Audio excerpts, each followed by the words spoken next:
તો મનમોહન પાર્ક કેમ હતું પહેલા? આજે તમને એ જ બતાવે છે કે ક્ષેત્રના જે દર્શન કરે, સેવા કરે, પૂજા કરે એ નક્કી ભવ્ય જીવ જો એને જ મન થાય. તો તમે એ પુણ્યાત્મા અહીં સુધી આવ્યા છો, તમે જય તળેટી દર્શન કર્યા, પછી તમે થોડા આગળ વધશો એટલે જમણી બાજુ પ્રાચીન સરસ્વતી માતાનું મંદિર આવે છે. સરસ્વતી દેવી એટલે જ્ઞાનની દેવી. આપણને બધા વિના ચાલે પણ જ્ઞાન વિના ન ચાલે, કારણ કે આપણે જે બોલી શકીએ છીએ, સાંભળી શકીએ છીએ, સમજી શકીએ છીએ તેના કારણે, જ્ઞાનના કારણે. જો જ્ઞાન જ ન હોત તો આપણને કશું સમજાત નહીં. માટે આપણે રોજે સરસ્વતી દેવીની આરાધના કરવાની છે, જ્ઞાનને ભાવપૂર્વક 5 કમાસમાં આપવાના અને ઓમ રીમ નમો નારસ્ય પદનો જાપ કરવાનો. બોલો શ્રી સરસ્વતી માતા કી જય. અને મહેતાબ કુમારી માતાના પ્રેરણાથી એમના પુત્ર લખપતજી અને ધનપતજીએ આ બાબુના દેરાસરનું નિર્માણ કર્યું. અને તળેટીથી ધર્મનાથ ભગવાનના દર્શન કરી અને ઉપર ચડીએ એટલે આવે જમણી તરફ રત્નની પ્રતિમાઓ અને ડાબી તરફ પાવાપોરીની પ્રતિકૃતિનું જલ મંદિર. અને પછી થોડા પગથિયા ચડી પાછળ શાંતિનાથ ભગવાન, આગળ પંડિત સ્વામી, જમણી તરફ રાયણ પગલા અને રાયણ દેવીઓમાં દર્શન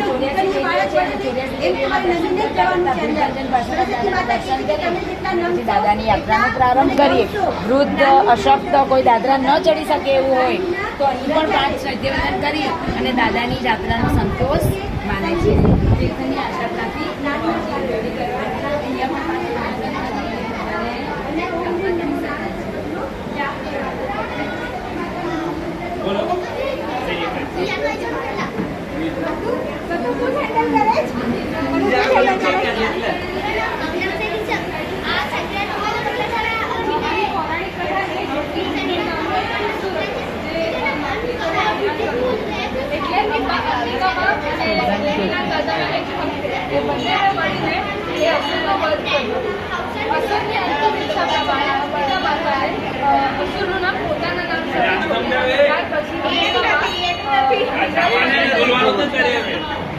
રાજમાત કી જય.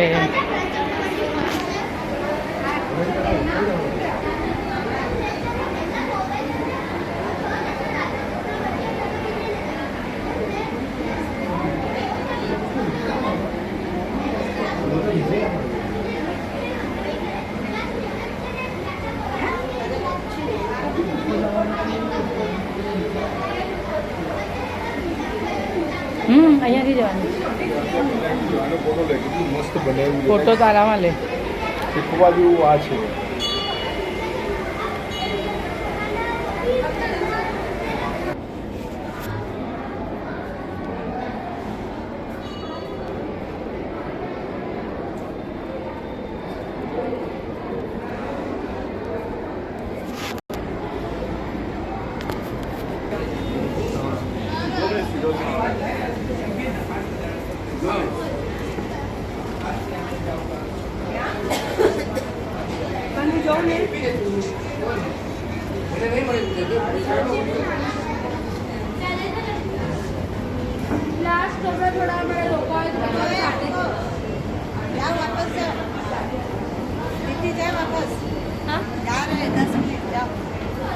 વાપરી ના જાઓ ક્યાં તિથિ કે છે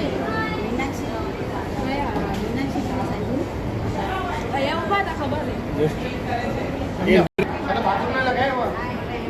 નાવાની વ્યવસ્થા. હા, નાવાની વ્યવસ્થા તમે નથી.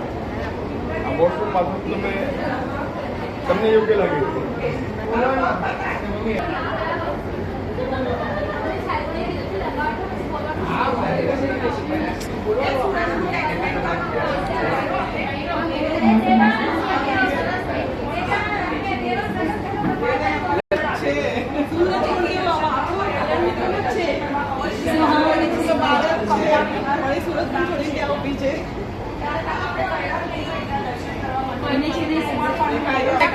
બોલો સાતામાં હા બધું કરીને અમે કાંઈ નહીં. આટલા નાના છે અને પૂજા થાય છે ત્યારે રાતે દેવો ચિંત્રો વગાડે છે. બહુ સરસ.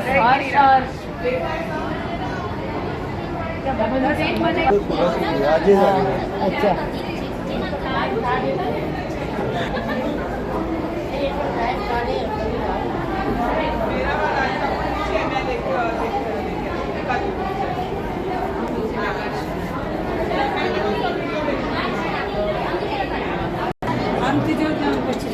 પેલા જોઈ લેશે આખું મોટું છે.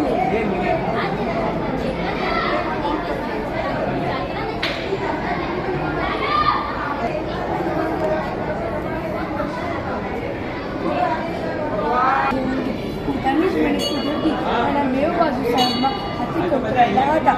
અહીંયા મને મળે 5 મિનિટ અને અહીંયા ભાઈ મળે 5 મિનિટ ભગવાનની પૂજા કરવા માટે. અહીંયા જમણી બાજુ ફૂલવાળા છે અને ડાબી બાજુ સ્થાનવાર છે. અહીં તમે આથી સીડી ચડીને ઉપર જશો ને તો આજે છે બધાને દરવાજે પહોંચશે. બોલો આદિનાથ ભગવાન કી જય.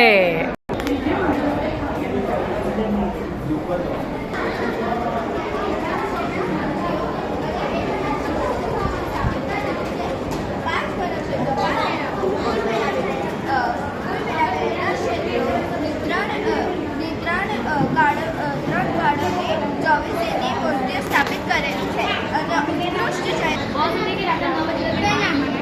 અને ઉત્કૃષ્ટ છે. શાયદ નહીં મળે 4 વાગ્યાની આસપાસ નહીં મળે. 4-5 વાગે નહીં મળે તો રાતના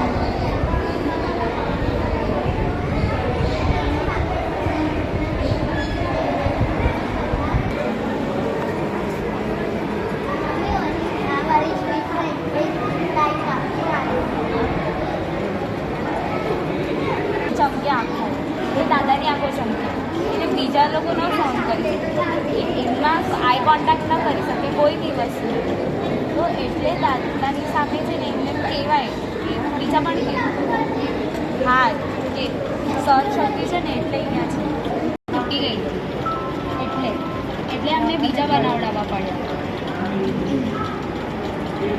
એટલે ત્યારે જે પ્રતિષ્ઠાન થયું ને ત્યારે આ નવા દાદાએ 7 શ્વાસ લીધા. અને તારે જોવું હોય ને તો તું યુટ્યુબ પર પણ જોઈ શકે છે. ઉર્જા 7 જાન આદિનાથ ભગવાનનું 7 શ્વાસનો ડ્રામા આખો તમને યુટ્યુબ પર.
चौमासे में 4 महीने नहीं करनी चाहिए.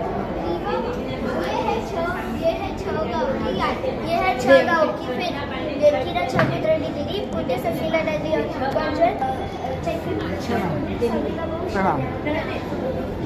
और પછી આ ઉલ્કા જે છે આગળ ચંદન તળાવ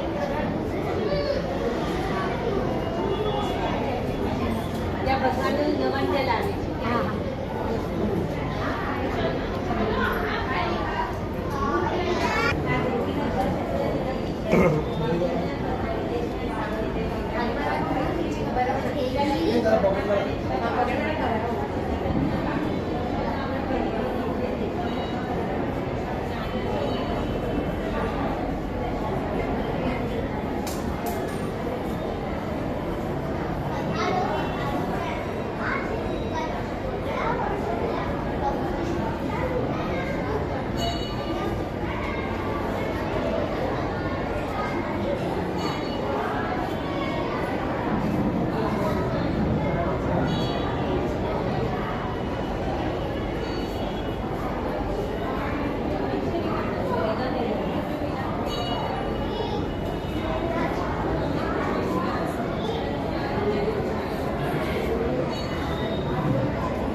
બસ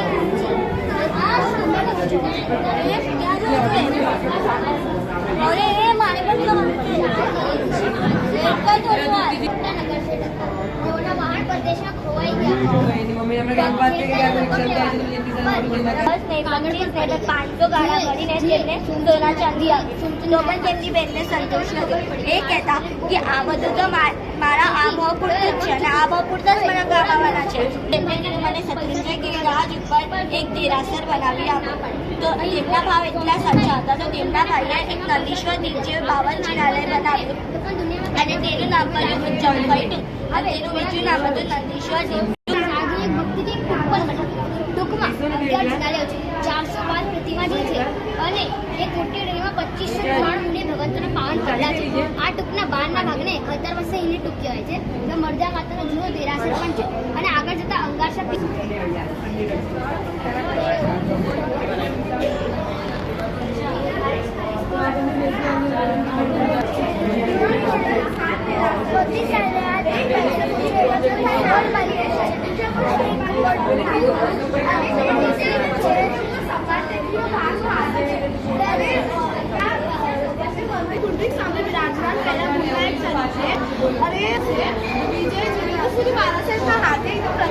થઈ.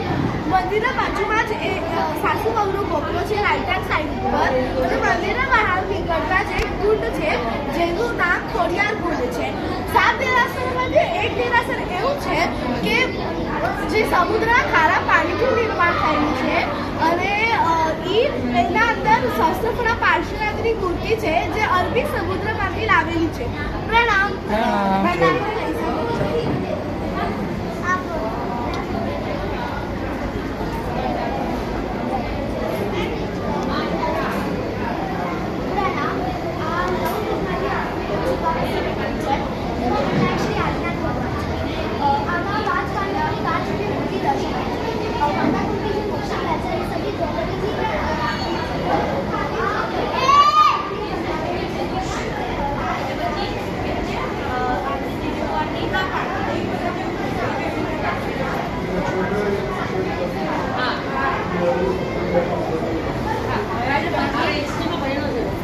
અને પછી આપણા સોરના ઉત્તારમાં મારા વિદ્યા મંડળ સુરેશ્વરજી મારા સાહેબમાં કઠોચા અને બાગેશ્વર ધરકીશા પાસેથી 1 લાખ રૂપિયા ખરીદ્યા હતા.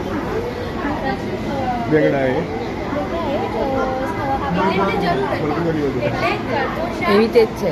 એટલે કરકોશાએ દઈ દીધા સામે જોયા વગર મુસ્લિમ કે જૈન દીધા અને થોડા પછી બાદશાહે અને મેં કીધું પણ અને આ કે વિધાઉટ એની કન્ડિશન પારિદાણાનો જીનો જ વાંચ્યો છે.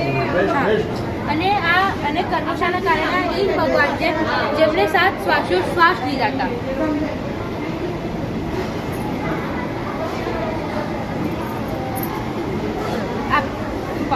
રિલેક્સ બસ બેટા રિલેક્સ થઈ જાવ.